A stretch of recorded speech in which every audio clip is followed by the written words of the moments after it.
13 को लैपटॉप हमारे सामने में आया था, उसमें 13 रखा हुआ है। अभी तक अच्छा सेट भी नहीं हुआ है। 13 में 13 सब रखा हुआ है। तो तुम लोग टीचर को बोलते नहीं हो क्या कि हम लोगों का बोलते हैं तब पर भी नहीं होता है। बोलते हैं उसका टीचर ही ना आए हैं। मतलब इसमें सब टीचर सब खानों सब खाते हैं, जूठा गिरा रहता है, झाड़ू नहीं अच्छा से लगता है। अच्छा, स्मार्ट क्लास की भी है यहाँ पे, लेकिन उसको लंच रूम बना दिया गया। हाँ, उसको लंच बॉक्स बना दिया गया, मतलब उसमें खाना सब खा रहे हैं। कोई अभी तक मैथ का एक भी एक्सरसाइज खत्म हुआ तो कुछ हुआ ही नहीं है।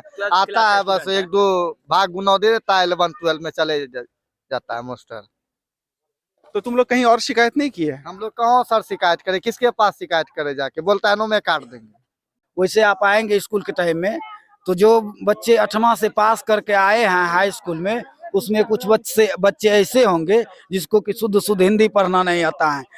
नमस्कार, मैं बाबुल विवेक और स्वागत कर रहा हूं खबरबाज पर। इस वक्त मैं मथुरापुर में हूं। मेरे ठीक पीछे आप देख रहे होंगे +2 उच्च विद्यालय मथुरापुर है। यह स्थापित 1965 में हुआ है। यह परबत्ता विधानसभा के अंतर्गत आने वाला एक स्कूल है। यहाँ पे कुछ युवा हैं। हम चुनाव के कवरेज के लिए आए थे, लोगों से बात कर रहे थे, कुछ युवाओं से भी हमने युवाओं के चुनावी मुद्दों पर बातचीत की। इसी बीच कुछ युवाओं ने आग्रह किया कि स्कूल के विषय पर भी वो कुछ बात करना चाहते हैं। हमारे साथ युवा हैं, हम युवाओं से बात करेंगे, कैसे शिक्षा दीक्षा है स्कूल में, यह जानने का प्रयास करेंगे।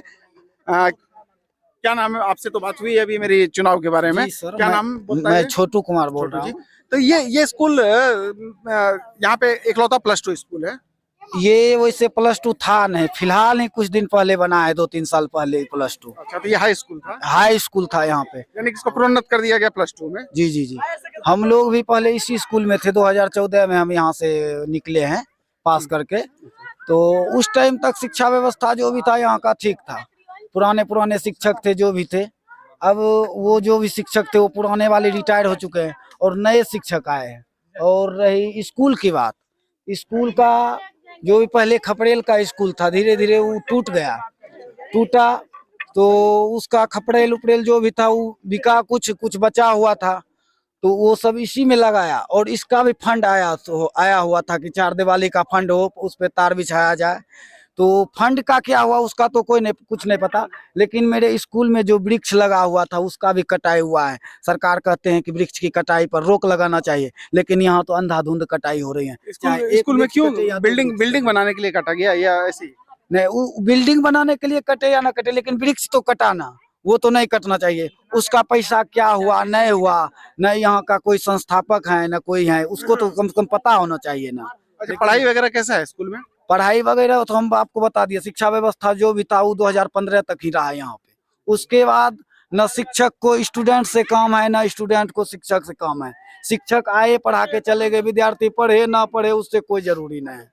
कितना छात्र है इस स्कूल में? छात्र की तो पता नहीं, लेकिन इसमें दो क्लास चलता है, 9th 10th और 11th 12th।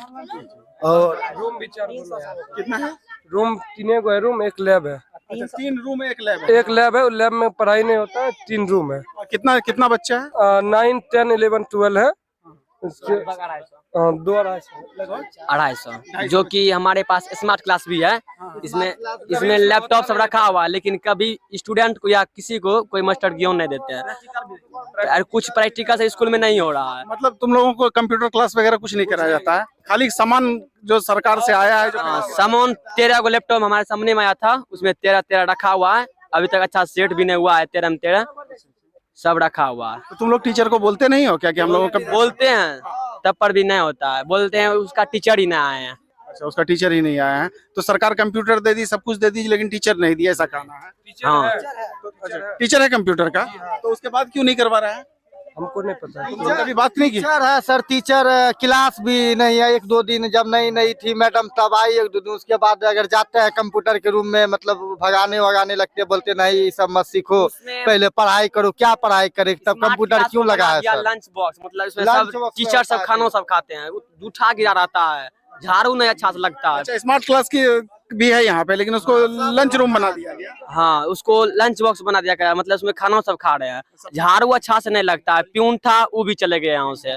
एक लेडीज प्यून है, वो थोड़ा मोड़ा आती है, पहले करती है। और क्या है? कितने टीचर हैं यहाँ पे? टीचर अभी न्यू ट्रेनिंग में बीपीएससी करके अभी 14-15 टीचर है। 14-15 जी सर, होता है लेकिन पढ़ाई कम है। शिक्षक बहुत है, पढ़ाई कम है। अच्छा, तो जब तुम लोग कंप्यूटर के लिए कहते हो तो कंप्यूटर क्लास वगैरह होता ही नहीं है, बोलते हैं नहीं होगा कंप्यूटर, पहले पढ़ो। हम क्या पढ़े सर? अच्छा, तो बाकी कक्षा लेते हैं टीचर लोग? कक्षा लेते हैं, आते हैं नहीं आते हैं बस। कोई अभी तक मैथ का एक भी एक्सरसाइज खत्म हुआ तो कुछ हुआ ही नहीं है। आता है बस एक दो भाग गुना दे देता है, 11 12 में चले जाता है मास्टर। तो तुम लोग कहीं और शिकायत नहीं की है? हम लोग कहाँ सर शिकायत करें? किसके पास शिकायत करें? जाके बोलता है नो में काट देंगे, क्या शिकायत करें? तो ये बिहार में जो शिक्षा की स्थिति है उस पर काफी बड़ा सवालिया निशान है। आप जब गांव देहात के क्षेत्र में जाएंगे तो ऐसे ही शिक्षा व्यवस्था को बदहाल पाएंगे। सरकार ने भवन तो बना दिया, कुछ बोलना चाहते हैं?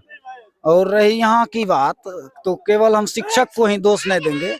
हम लोग मान लीजिए गार्जियन है, क्योंकि हम इससे पास हो चुके हैं, मेरे बच्चे पढ़ रहे हैं इसमें, हमसे जो छोटे हैं वो पढ़ रहे हैं। तो उसमें कुछ बच्चे भी ऐसे हैं जो कि यहाँ पे अपना रंगदारी जमाते हैं, चाहे हम हो या आप हो।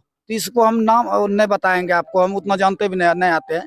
कभी आते हैं तो शिक्षक बोलते हैं हम कुछ नहीं कर पाएंगे, जो भी करोगे तुम लोग करो, क्योंकि तुम्हारे घर का बच्चा ही बोलता है कि हम भूमिहार से बिलोंग करते हैं। हम भी खुद भी भूमिहार हैं, लेकिन आज तक स्कूल में हम कभी नहीं बोले कि हम भूमिहार हैं। स्कूल आते हैं, हम समान हैं, हिंदू मुस्लिम सिख ईसाई आपस में सब भाई भाई।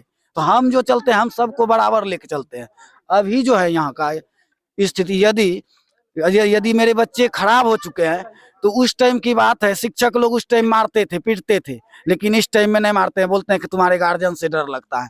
तो सरकार कुछ ऐसा शासन व्यवस्था भी दे यहाँ पे जिससे कि वो कंट्रोल कर सके बच्चे को भी। यदि बच्चे बहुत सारे गलती कर रहे हैं तो उसको धमका के बुझा के, अगर धमका बुझा के नहीं समझता है तो उसका नाम काट के निकाल दीजिए या सस्पेंड कीजिए उसको। ना सस्पेंड करते हैं ना कुछ करते हैं, तो इससे बच्चे का मन बढ़ेगा या घटेगा, आप ही बोलिए। यानी कि विद्यालय का उद्देश्य छात्र का भविष्य निर्माण होना चाहिए, ना कि केवल जो है सर्टिफिकेट देना होना चाहिए। सर्टिफिकेट तो कहीं से भी ले सकते हैं, जबकि अभी ज्ञान होना आवश्यक है। जबकि अभी विद्यालय की स्थिति उल्टी हो गई। यहाँ पे सिर्फ सर्टिफिकेट पाने का एक केंद्र बन के रह गया है। शिक्षा, संस्कार और जो व्यक्ति निर्माण है वो क्या है? आप यदि आए हैं, अभी तो स्कूल बंद है, गर्मी का छुट्टी है, वैसे आप आएंगे स्कूल के टाइम में तो जो बच्चे 8वां से पास करके आए हैं हाई स्कूल में, उसमें कुछ बच्चे ऐसे होंगे जिसको कि शुद्ध हिंदी पढ़ना नहीं आता है। बोलिए, यदि घर में कोई गार्जियन मूर्ख है, अपने बच्चे को ठीक ढंग से नहीं पढ़ा रहे हैं, सुबह कमाते हैं तो शाम में खाते हैं, लेकिन बच्चे को ठीक से नहीं पढ़ा रहे हैं, तो उसमें गार्जियन का दोष हम नहीं देंगे। बच्चे यदि स्कूल आ रहे हैं डेली तो उस पर शिक्षक को भी ध्यान देना चाहिए। ऐसा नहीं, यदि शिक्षक उस पर ध्यान दे देंगे तो ऐसा कोई बच्चा नहीं होगा जिसको हिंदी पढ़ने में दिक्कत होगा। वो हिंदुस्तान का होकर भी हिंदी नहीं पढ़ सकता है तो वो स्कूल क्या है, वहाँ का विद्यार्थी क्या है, वहाँ का शिक्षक क्या है? जबकि हिंदी मीडियम स्कूल है। जबकि हिंदी मीडियम स्कूल है। यदि इंग्लिश मीडियम रहता तो आज क्या होता यहाँ का दशा। तो यही मैं देखिए जो बिहार में शिक्षा व्यवस्था है वो उसकी क्या वास्तविक स्थिति धरातल पर है, मैं मथुरापुर से आपको दिखाने का प्रयास कर रहा था। बहुत सारे युवा हैं, इन्होंने शिक्षा से जुड़ी समस्या, अपने विद्यालय से जुड़ी समस्याओं को बताया और हमने दिखाने का प्रयास किया कि यहाँ पर क्या स्थिति है। बने रहिए खबरबाज के साथ। धन्यवाद, नमस्कार।